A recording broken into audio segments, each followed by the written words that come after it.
Lūdzu, lūdzu, lūdzu.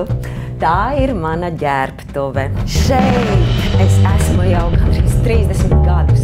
Nevienmēr izskatījies tieši šādi. Kad es ienācu šajā ģērbtuvē, es sēdēju tieši pie loga. Dalīju galdiņu ar Ingrīdu Andriņu. Mums bija pilnīgi citi galdiņi. Bet 97. gadā, kad es tā stabili ienācu,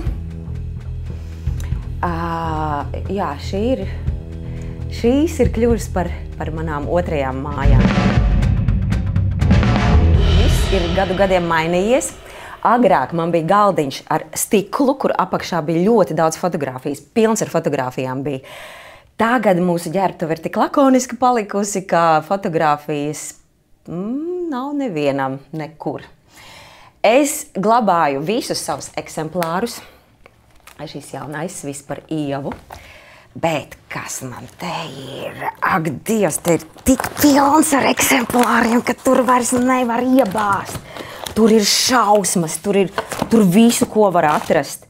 Ugunsseja, lieliskais Getsbijs, bezkaunīgais vecis. Jā, kas tas tāds? Spēlēja, dansoja.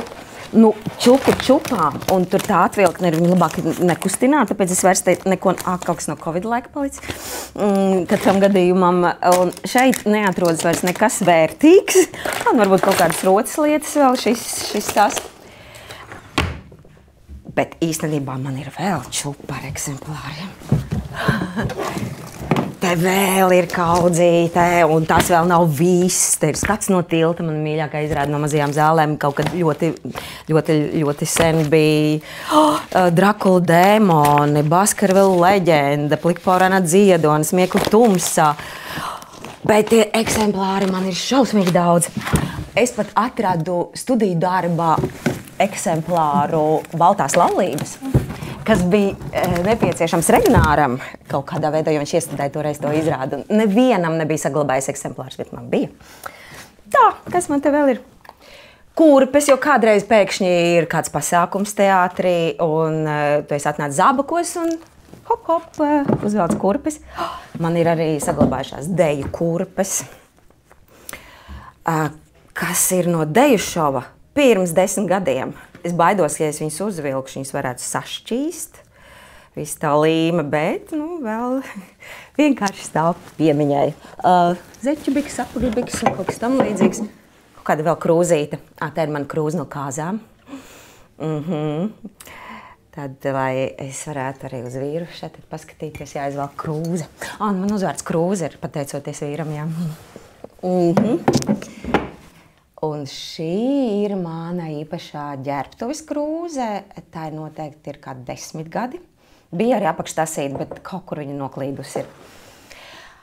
Jā, to man draudzene kolēģi uzdāvināja, lai man ģērbtuvē būtu pašai sava krūzīte, jo tas ir ļoti svarīgi. Mēs dzeram gan tēju, gan kafiju, vai tikai ūdeni, bet lai būtu ģērbtuvē krūzīte. Ļoti labi.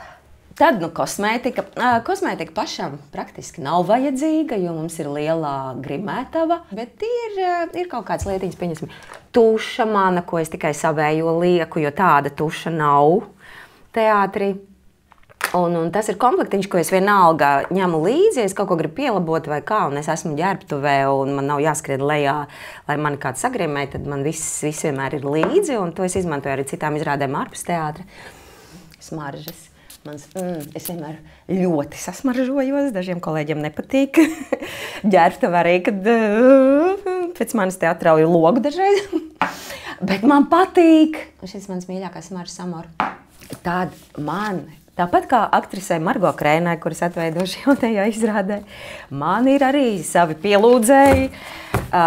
Meitene, kas man sako jau vairāk kā 10 gadus un grib kļūt par aktrisi, un viņai iznāca tā, ka viņa pie mana galdiņa spēlēja izrādē Sfinksa, viesojās pie mums teātrī, un viņa tieši sēdēja pie mana galdiņa, un tad viņa vienmēr man atstāja kādas vēstulītes, un jā, viņa sauc man mīļā teātra mamma.